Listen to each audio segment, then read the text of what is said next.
नमस्कार दोस्तों आज हम अजमेर की जिस पहचान जिस शान आना सागर झील के सामने खड़े हैं। दोस्तों इस झील का इतिहास हम आपको बताएं उससे पहले एक बार पुनः आप सभी का हमारे चैनल पर्यटन ब्लॉग विद अरविंद राजपूत में स्वागत है। दोस्तों इस झील का इतिहास केवल सुंदर नज़ारों तक सीमित नहीं है, इसके पीछे एक ऐसी कहानी है जो वीरता, बलिदान और चौहान वंश के शौर्य की गवाही देती है। दोस्तों ये सिर्फ एक झील नहीं है, ये उस समय की एक ज़रूरत थी, एक समाधान थी। दोस्तों ये देखिए, इन रास्तों से हम जा रहे हैं और काफ़ी ये पहाड़ी रास्ता यहाँ पर नज़र आ रहा है। दोस्तों अब हम इस झील के करीब और जाने की कोशिश कर रहे हैं। ये देखिए आप और देख पा रहे होंगे यहाँ पर, ये देखिए पक्षियों का समूह यहाँ पर बैठा हुआ है। ये सारे कबूतर ये उड़ा है, ये उड़ने लगे है ना, ये उड़ती हुई और ज़्यादा सुंदर लगते हैं। दोस्तों फिलहाल हम अपनी चर्चा पर वापस लौटते हैं। दोस्तों इसका निर्माण जो है 12वीं शताब्दी में महान चौहान शासक राजा अरुणोराज ने करवाया था, जिन्हें लोग प्यार से आनाजी भी कहते थे। दोस्तों इसे बनवाने की वजह सामान्य नहीं थी, ये युद्ध की विभीषिका से उपजा एक निर्णय था। दोस्तों बात उन दिनों की है जब अजमेर पर गजनबी आक्रमणकारियों ने हमला किया था। राजा अरुणोराज ने उनका डटकर मुकाबला किया और उन्हें पूरी तरह पराजित किया। युद्ध इतना भीषण था कि हजारों गजनबी सैनिकों की लाशें पूरे युद्ध क्षेत्र यानी आज जहां ये झील है वहां बिखर गई थी। कल्पना कीजिए युद्ध के बाद का मंजर कितना भयानक होगा। लाशें सड़ने लगी थीं, भयंकर बदबू आ रही थी, पूरे अजमेर में महामारी फैलने का खतरा था, लोगों का जीना मुश्किल हो गया था। दोस्तों अजमेर की धरती शापित सी लगने लगी थी। तब राजा अरुणोराज ने एक साहसिक और दूरदर्शी फैसला किया। उन्होंने आदेश दिया कि इन सभी लाशों को जलाया जाए, उस दूषित मिट्टी को हटाया जाए और पूरी जगह को खोदकर एक पवित्र जलकुंड बनाया जाए। फिर यहाँ से जो बहने वाली चंद्रा नदी, जिसे अब बांड नदी कहते हैं, ये पानी को मोड़कर इस विशाल खोदी गई जगह में भर दिया गया। दोस्तों और इस तरह उस रक्त रंजित और दूषित भूमि को एक जीवनदायी और पवित्र जल सागर में बदल दिया गया। राजा अरुणोराज के सम्मान में ही इस झील का नाम आना सागर झील पड़ा। ये सिर्फ एक झील नहीं है, बल्कि विजय और शुद्धि का प्रतीक है। तो दोस्तों अगली बार जब आप आना सागर की सुंदरता देखने आए तो याद रखें इस शांति के पीछे कितना बड़ा इतिहास और बलिदान छिपा है। ये हमें सिखाता है कि कैसे मुश्किल वक्त में भी समाधान निकाला जा सकता है। दोस्तों आप समझ पा रहे होंगे इस झील के इतिहास को देख करके कि कैसे हमें विपरीत परिस्थितियों में भी समाधान खोजने चाहिए। ये झील इसी चीज़ का एक उदाहरण पेश कर रही है। देखिए दोस्तों कितनी प्यारी झील लग रही है यहाँ पर और अद्भुत नज़ारा है दोस्तों। तो फिलहाल दोस्तों हम यहाँ से जाएंगे। ये देखिए मछलियों को हम आपको दिखा रहे हैं, पानी को और करीब से दिखाने की कोशिश कर रहे हैं, जिसमें ये मछलियाँ ये आपके सामने हैं।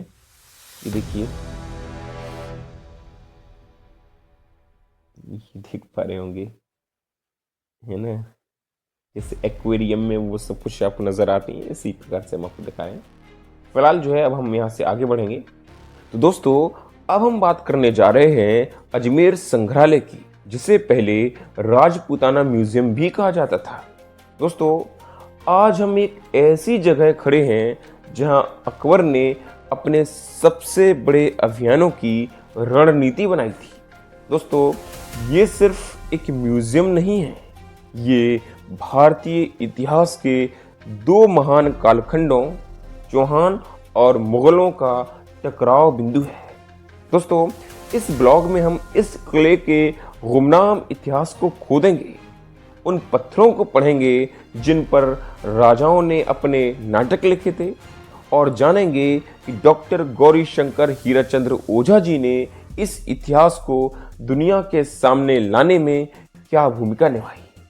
दोस्तों, इस किले का परिचय यानी अकबर का किला दौलत खाना, इस किले को 1570 ईस्वी में मुगल सम्राट अकबर ने बनवाया था।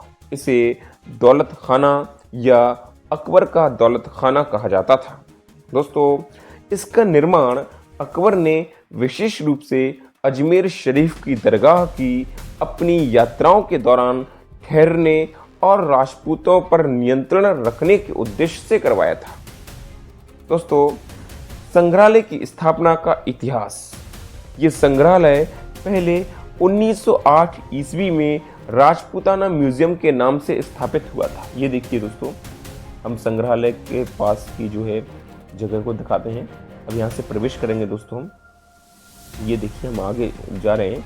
यहाँ पर जो है राज्य फिल्म अभिलेखागार अजमेर, राजकीय संग्रहालय अजमेर। ये देखिए, राज्य फिल्म अभिलेखागार अजमेर। यहाँ पर दोस्तों फिल्मों का भी संग्रहालय है, जहाँ पर फिल्म से संबंधित चीज़ें आपको दिखाई देंगी। अजमेर किला यहाँ पर आपको लिखा दिखाई दे रहा होगा, संबंधित स्मारक स्थल। ये देखिए दोस्तों, अब हम अंदर प्रवेश कर रहे हैं। राजस्थान सरकार, ये सब आप कुछ देख पा रहे होंगे पुरातत्व विभाग की तरफ से। दोस्तों, संग्रहालय की स्थापना में महान इतिहासकार डॉक्टर गौरी शंकर हीराचंद्र ओझा जी, इनकी अत्यंत महत्वपूर्ण भूमिका रही है। दोस्तों, उन्होंने ही इसे एक संगठित संग्रहालय का रूप दिया। दोस्तों, संग्रहालय की अधिकांश मूर्तियों और अभिलेखों को आसपास के क्षेत्रों, विशेषकर सरस्वती महाविद्यालय, जी हाँ दोस्तों, हम बात 2.5 दिन के झोपड़े की कर रहे हैं, वहां पर एकत्रित किया गया था। दोस्तों, अगर आपने 2.5 दिन का झोपड़े का हमारा ब्लॉग नहीं देखा है, और हमने फर्स्ट क्लास नॉलेज नामक चैनल पे इसका विस्तार से इतिहास को बताया है, अगर दोस्तों आपने ये दोनों ही वीडियो नहीं देखे हैं तो इन दोनों ही वीडियो के लिंक हम यहाँ पर दे रहे हैं, जाकर आप उन्हें जरूर देखिएगा। ठीक है दोस्तों, इसका उद्देश्य राजपूत कला, शौर्य और इतिहास को संरक्षित करना था। ये देखिए दोस्तों, कुछ पत्थरों से निर्मित यहाँ पर आपको नजर आ रही होंगी आकृतियां। दोस्तों, तो अब हम जैसे मूर्ति कला दीर्घा की बात कर लें। ये देखिए, फिलहाल हम इन सबको पहले दिखा दें, फिर हम आपको और भी आगे ले जाते हैं। ये देख लीजिए, अभी आप इस पर सब कुछ लिखा हुआ है, किस समय की है, क्या क्या इनको कहते हैं, है ना, किस चीज़ से बनी है, सब कुछ यहाँ पर दिखाई दे रहा होगा स्पष्ट तौर पर आपको। ये देखिए, कुछ बर्तन से आपको नजर आ रहे हैं, तो ये बर्तन बनाए गए हैं। देखिए,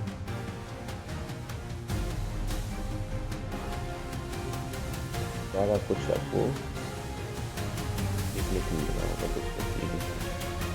तमाम प्रकार की आकृतियां हैं। दोस्तों, अब हम आगे बढ़ते हैं और भी कुछ आकृतियों को दिखाएंगे। ये फिलहाल आप देख लीजिए एक बार। और यहाँ पर ये पत्थर की बने कुछ बर्तन हैं, ये आप यहाँ पर स्पष्ट तौर पर देख पा रहे हैं। ये देखिए, छोटे छोटे घड़े से आपको नजर आ रहे होंगे, है ना, इस तरह से इनको बनाया गया। ये देखिए, फिलहाल अब हम दूसरी दीर्घा में चलते हैं, और दूसरी दीर्घा फिलहाल बंद है, तीसरी में चलते हैं दोस्तों। मूर्ति कला दीर्घा है, यहाँ पर तमाम मूर्तियाँ यहाँ पर दिखाई दे रही होंगी। दोस्तों, इसमें देवताओं का कालखंड की हम बात करेंगे। दोस्तों, यहाँ प्रदर्शित भगवान विष्णु की प्राचीन मूर्तियाँ सिर्फ पत्थर ही नहीं है, ये धार्मिक दर्शन है। इनकी मुद्राएं और शिल्प कौशल उस समय की उच्च स्तरीय मूर्ति कला को दर्शाते हैं। दोस्तों, विष्णु के दशावतार की कुछ दुर्लभ कल्पनाएं जो बताती हैं कि उस युग में लोक आस्था कितनी गहरी थी। दोस्तों, सूर्यदेव और ज्योतिषीय महत्व। ये देखिए दोस्तों, ये यहाँ पर इतनी सारी मूर्तियां आपको यहाँ दिखाई दे रही होंगी। दोस्तों, सूर्यों को चौहानों और कई राजपूत वंशों द्वारा सूर्यवंशी होने के कारण विशेष महत्व दिया जाता था। ये प्रतिमा उस समय के ज्योतिषीय ज्ञान और सूर्योपासना की परंपरा को दर्शाती है। ये देखिए दोस्तों, शिव है ना, ये शिव जी की आपको प्रतिमा नजर आ रही होगी। ये देखिए शेषशाही विष्णु है ना। दोस्तों, त्रिमूर्ति और दार्शनिक एकता। त्रिमूर्ति यानी ब्रह्मा, विष्णु, महेश की प्रतिमा। दोस्तों, ये तीनों देवताओं के कार्यों यानी सृजन, संरक्षण एवं विनाश के माध्यम से जीवन चक्र के दार्शनिक सिद्धांत को समझाती है। ये देखिए कृष्ण की प्रतिमा आपको यहाँ नजर आ रही होगी। दोस्तों, ये देखिए लिंगोद्भव, ये प्रतिमाएं आपको नजर आ रही होंगी। दोस्तों, हरिहरन और शैव वैष्णव सामंजस्य। ये देखिए लक्ष्मी नारायण, हरिहरन की अद्भुत प्रतिमा। ये शिव यानी हर और विष्णु यानी हरि का संयुक्त रूप है, जो उस समय के समाज में शैव और वैष्णव संप्रदायों के बीच मौजूद गहरे सामंजस्य और सहिष्णुता को दिखाती है।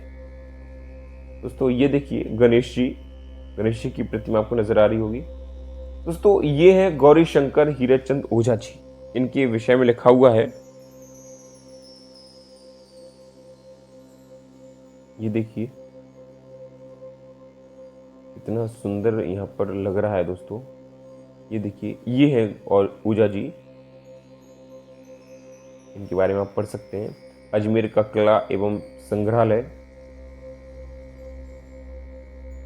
ये देखिए ब्रह्मा, विष्णु और महेश, ये तीनों के बारे में हमने आपको बताया।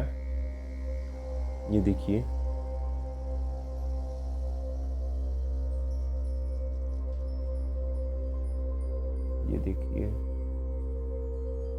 लक्ष्मी जी। दोस्तों, शक्ति और मातृत्व का विस्तार। महिषासुर मर्दनी मां दुर्गा। दोस्तों, इनकी मूर्तियों में गति और शक्ति का शानदार चित्रण है। ये दिखाता है कि बुराई पर धर्म की जीत का विचार कितना प्रबल था। सप्त मातृकाएं। दोस्तों, ये 7 देवियां केवल देवी रूप नहीं हैं, बल्कि मातृ शक्ति के संरक्षक रूप थी।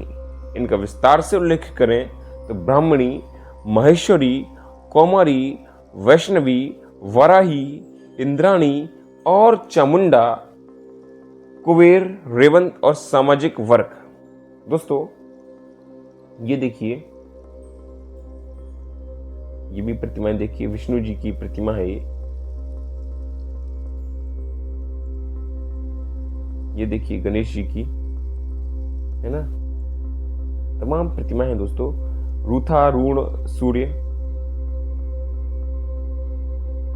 ये देखिए इतनी सारी प्रतिमाएं। ये देखिए विष्णु जी की। दोस्तों, इसमें तमाम देवी देवताओं की प्रतिमाएं हैं और कई सारी हैं, है ना। तो इसलिए हम क्या करते हैं, इनके बारे में बताते चल रहे हैं दोस्तों। प्रतिमाओं को आप देखते रहिएगा, उनके नाम उनके लिखे सामने और उनका कब ये प्राप्त की गई हैं। ये देखिए विष्णु जी की भी तमाम प्रतिमाएं आ गई होंगी, तो आप कंफ्यूज मत होइएगा कि हम बार बार उन्हीं को दिखा रहे हैं। ये ऐसा नहीं है दोस्तों, ये अलग अलग समय में मिली हैं, तो ये इसलिए रखी गई हैं, है ना। दोस्तों, अब हम बात करेंगे यहाँ पर। ये देखिए, ये यहाँ पर चित्रकला दीर्घ आ गई है दोस्तों। तो पृथ्वीराज रासो, इसके बारे में लिखा हुआ है। ये देखिए तमाम प्रकार के चित्र यहाँ पर बनाए गए हैं। ये देख पा रहे होंगे, देखिए दोस्तों आप, इतने अद्भुत चित्र यहाँ पर दिखाई दे रहे हैं। ये देखिए रासो सीन, पृथ्वीराज रासो के सीन है दोस्तों। पृथ्वीराज रासो के विषय में दोस्तों हमने वीडियो बनाए हैं और बताया कि कैसे काल्पनिक चीज़ों की बात वहाँ पर कही गई है। काफ़ी कुछ उसमें काल्पनिक है, तो खैर ये अब उससे संबंधित है। तो क्या हुआ, हम अब है तो दिखा रहे हैं हम आपको। वैसे अगर आपको पृथ्वीराज चौहान जी के विषय में जानना है दोस्तों, तो पृथ्वीराज विजयम को आप ज़रूर पढ़ें। और अगर आप पृथ्वीराज विजयम को नहीं पढ़ पा रहे हैं, तो हमने पृथ्वीराज विजयम से संबंधित तकरीबन 2 या 3 वीडियो हमने बनाए हैं दोस्तों। और अगर आपने वो वीडियो नहीं देखे, फर्स्ट क्लास नॉलेज नामक चैनल पर बनाए दोस्तों हमने, तो उनकी भी लिंक हम इस वीडियो में दे देंगे दोस्तों, तो आप जाकर ज़रूर देखिएगा। ये देखिए,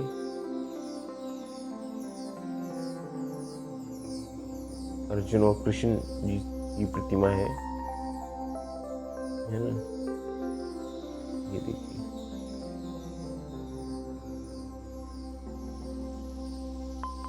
राजाओं की है, महाराजा, देखिए, राजकुमार, तमाम राजाओं का जिक्र यहाँ पर हो रहा है दोस्तों। तो उनकी प्रतिमाएं भी बनाई गई हैं, आराम कर रही है राजकुमारी। ये देखिए,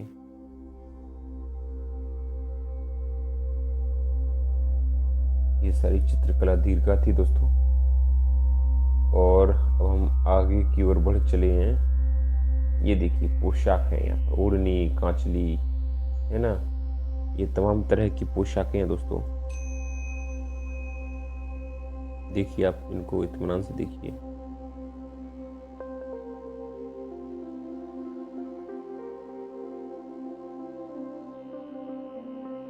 देखिए, अब हम आगे बढ़ रहे हैं दोस्तों, है ना। और कौन सी दीर्घा आती है, आप देखते हैं। ये देखिए, कौन सी जैन दीर्घा। इसमें जैनों के स्कल्पचर होंगे और जैन गैलरी देखिए।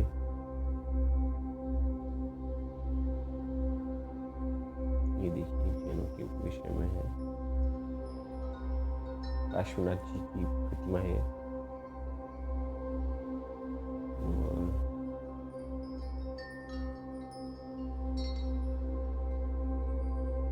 जैन तीर्थंकर, है ना। एक उनसे ये भी तीर्थंकर है कोई। जैन शांतिमय,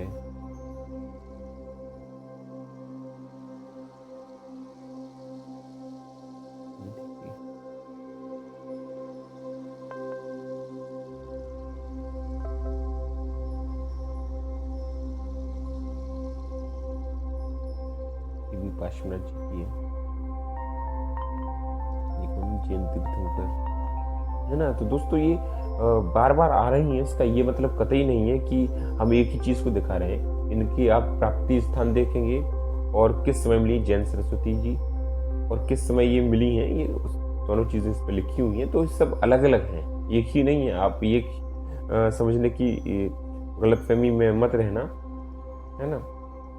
ये देखिए, जैन तीर्थंकर, सब अलग है दोस्तों। तो अभी आपने जैन तीर्थंकरों की मूर्तियां जो देखी हैं, तो जैन तीर्थंकरों की जो तपस्या मुद्रा वाली मूर्तियां हैं, जैसे महावीर की, पार्श्वनाथ जी की, ऋषभनाथ जी की, दोस्तों ये राजस्थान में जैन धर्म के प्रभाव को दर्शाती हैं। और साथ ही साथ आपने जैन सरस्वती की दुर्लभ प्रतिमा को भी देखा है ना दोस्तों।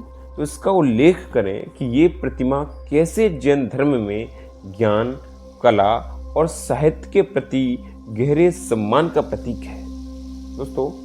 ये देखिए, पार्श्वनाथ जी, फिर से आपको ये सारी प्रतिमाएं दिखाई दे रही होंगी। ये जैन तीर्थंकरों की भी ये देखिए प्रतिमाएं, ये देखिए,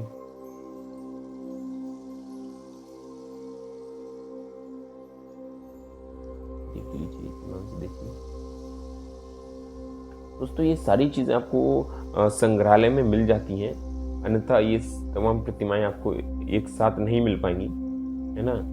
ये देखिए, संग्रहालय जरूर जाना चाहिए। मेरा मानना है कि अगर आपको इतिहास के बारे में जानना है, अपने प्राचीन इतिहास के बारे में विशेषकर, तो आपको संग्रहालय जाना ही जाना चाहिए। हर संग्रहालय में आपको कुछ ना कुछ जानने को मिलेगा ही मिलेगा दोस्तों। तो मैं तो बहुत ज़्यादा उत्सुक रहता ही हूँ। तकरीबन अभी तक हमने 4 या 5 संग्रहालय अभी आपको दिखाए होंगे ब्लॉग के ज़रिए, और भी अभी हम जाएंगे, दिल्ली में भी जाएंगे, बंगाल में भी जाएंगे। तो जल्दी आपको इन तमाम संग्रहालयों के बारे में जानने को मिलेगा।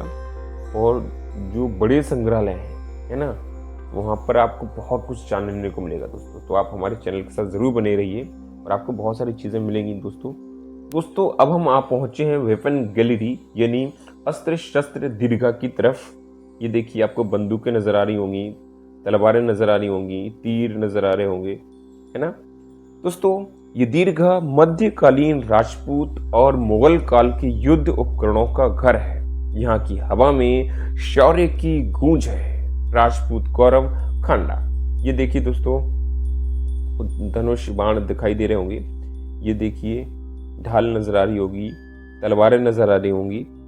दोस्तों अब हम खांडा की बात कर रहे हैं। खांडा ये राजपूतों का पारंपरिक और गौरवशाली हथियार था। इसकी बनावट, इसका उपयोग और इसका ऐतिहासिक महत्व विस्तार से समझाएं। दोस्तों तलवारों का संग्रह, खंजर और कटारें जो करीबी और अप्रत्याशित युद्ध में इस्तेमाल होते थे। भारी हथियारों की बात कर रहे हैं। ये देखिए तोप आपको नजर आ रही होगी दोस्तों, ये बड़ी तोप है। ये देखिए बंदूकें दोस्तों, तो ये तमाम प्रकार की बंदूकें आपको नजर आ रही होंगी, है ना। दोस्तों ये देखिए ढाल, तलवारें। दोस्तों हम बात फरसा की करते हैं। यहाँ पर तमाम सारे हथियार नजर आ रहे होंगे दोस्तों, कुछ अभी साफ सफाई के लिए गए हुए हैं। दोस्तों युद्ध कुल्हाड़ी ये सबसे भारी और घातक हथियारों में से एक था, जिसके लिए अत्यधिक शारीरिक शक्ति की आवश्यकता होती थी। ये देखिए अब हम अभिलेखागार की तरफ पहुंच रहे हैं दोस्तों। ये देखिए अभिलेख आपको नजर आ रहे होंगे।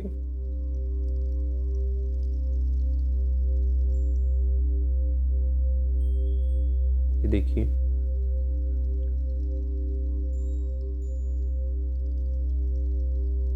पहले आपको देख लीजिए, फिर हम इसके बारे में बताएंगे।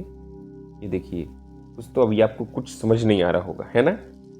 दोस्तों विग्रहराज चतुर्थ का साहित्यिक क्रांति, ये अभिलेखागार दीर्घा है। दोस्तों ये दीर्घा सिक्कों और शिलालेखों के माध्यम से इतिहास को सीधे पढ़ने का मौका देती है। यहाँ विभिन्न शासकों के शिलालेख हैं जो प्रशासनिक आदेशों और वंशावलियों का प्रमाण देते हैं। दोस्तों ये देखिए श्री राम आपको नजर आ रहा होगा। दोस्तों हम आपको बता दें कि विग्रहराज चतुर्थ के विषय में हम इस वर्ष के अंत तक एक उपन्यास लेकर आने वाले हैं, और ऐसे सम्राट के विषय में जिनको इतिहास में कोई जगह नहीं दी गई, जिनके बारे में ज्यादा पढ़ाया नहीं गया है, और उनके बारे में ना ही कोई फिल्म है, ना ही कोई सीरियल है, ना ही कोई पुस्तक लिखी गई है। तो इनसे सम्राट के विषय में हमें जानना बेहद आवश्यक है। तो इसके लिए हमें एक उपन्यास की जरूरत लगी, तो हम उपन्यास लिख रहे हैं दोस्तों। फिलहाल जो है इन्हीं के शिलालेख आपको नजर आ रहे होंगे। ये देखिए शिलालेख दीर्घा। दोस्तों ये देखिए इंस्क्रिप्शन गैलरी, ये आप देख पा रहे होंगे। अभी हम आपको शिलालेखों के पास भी ले जाएंगे। ये फिलहाल आप देख लीजिए क्या लिखा है, अभी आप नहीं पढ़ पाएंगे, है ना। ये देखिए महारावल वीर सिंह देव, है ना, उनका ये शिलालेख है।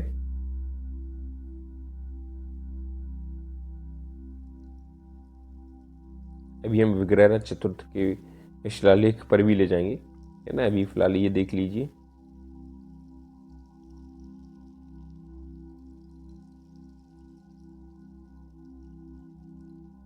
ये देखिए इसकी लिखावट देखिए, कैसे पत्थरों पे पहले लिखा करते थे लोग, है ना। ये भी एक उस जमाने की जरूरत थी अपनी चीजों को दर्शाने की, है ना। तो ये है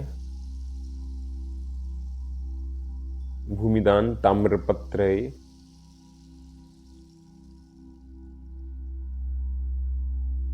ये देखिए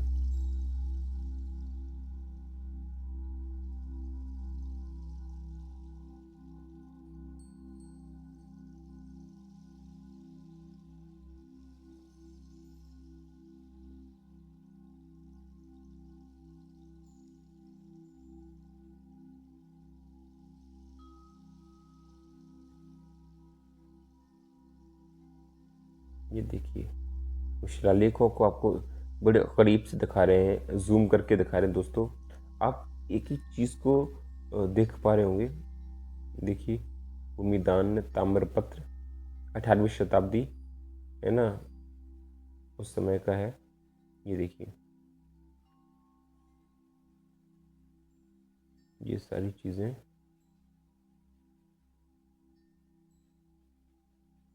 देखिए दोस्तों, अब है सामंत सिंह का अभिलेख है। ये देखिए, तमाम राजाओं के यहाँ पर लगाए गए हैं। ये क्या है? शिलालेख दीर्घा है दोस्तों। तो यहाँ पर ये मिलेंगे। दयानंद सरस्वती जी के विषय में लिखा है यहाँ पर। ये देखिए,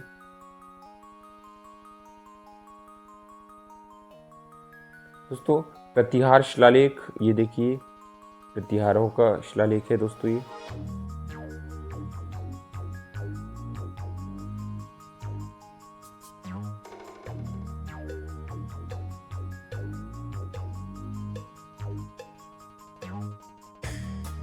देखिए, प्रतिहार शिलालेख है ये।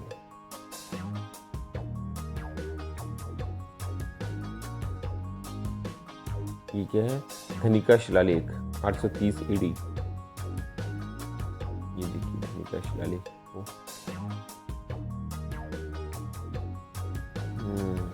धनिका, ये देखिए,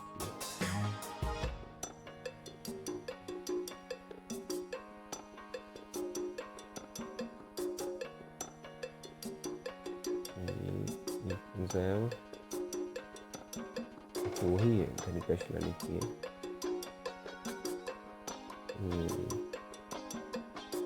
अब कौन सा आ गया? किशनगढ़ शिलालेख। ये देखिए, ये किशनगढ़ का शिलालेख है।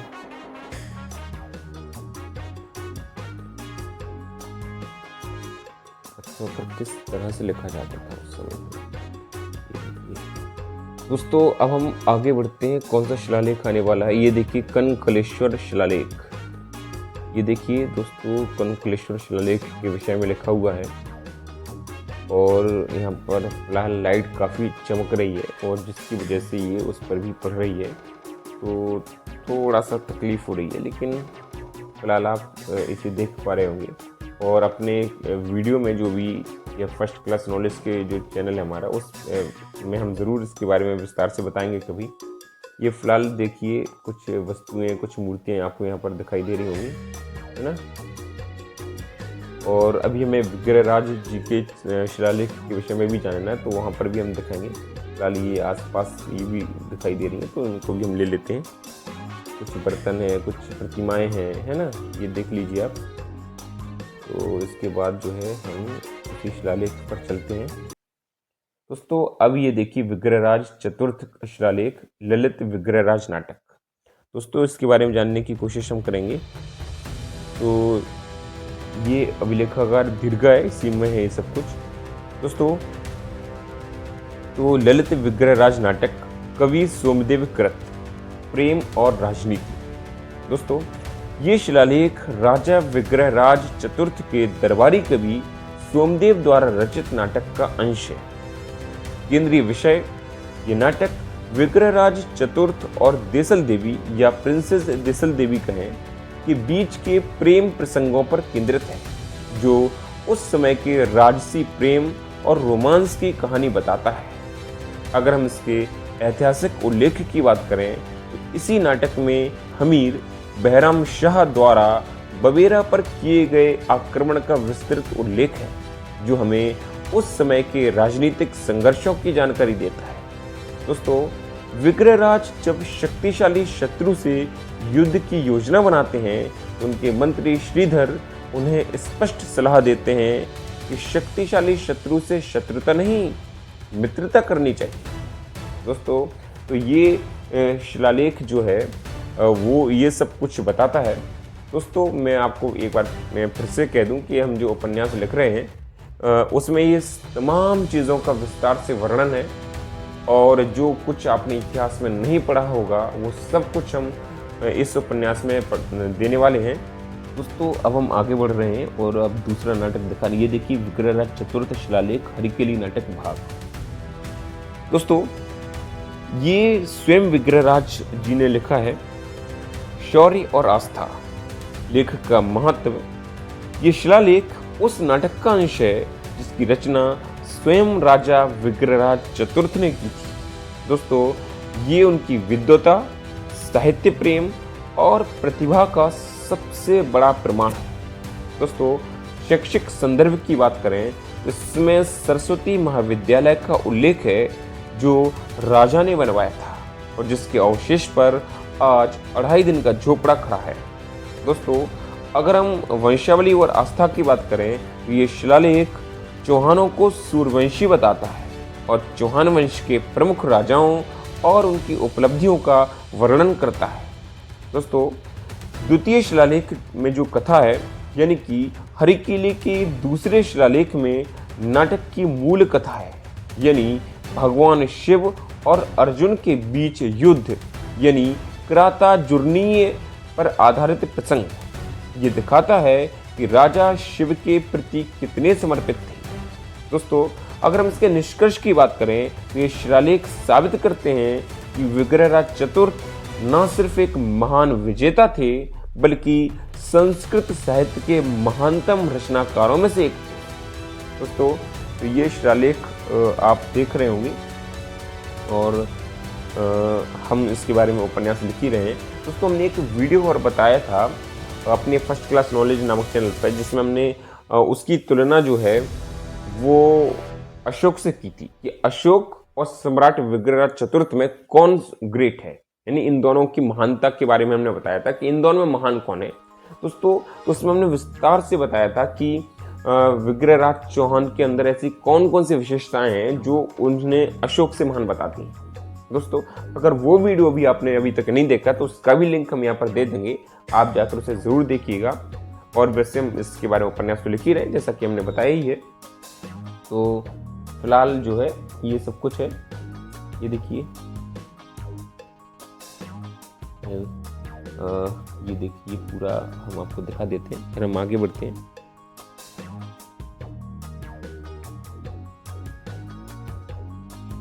ये देखिए दोस्तों, तो ये हमारा विग्रहराज चतुर्थ का शिलालेख था। और दोस्तों, ये कीर्ति स्तंभ है, जैसे कीर्ति स्तंभ आपने चित्तौड़गढ़ फोर्ट के अंदर देखा होगा, ये भी अजमेर में है, बट उतना भव्य और उतना विशाल नहीं है पर ये छोटा सा ही है। बट हम यहाँ से गुजर रहे थे तो हमने सोचा आपको दिखा देते हैं। फिलहाल जो है दोस्तों, तो ये संग्रहालय आज आपने देखा और इस संग्रहालय का ये इतिहास जो है किताबों से भी बढ़कर है। दोस्तों, यहाँ आकर पता चलता है कि हमारे राजा कितने बहादुर, कितने ज्ञानी और कितने बड़े कलाकार थे।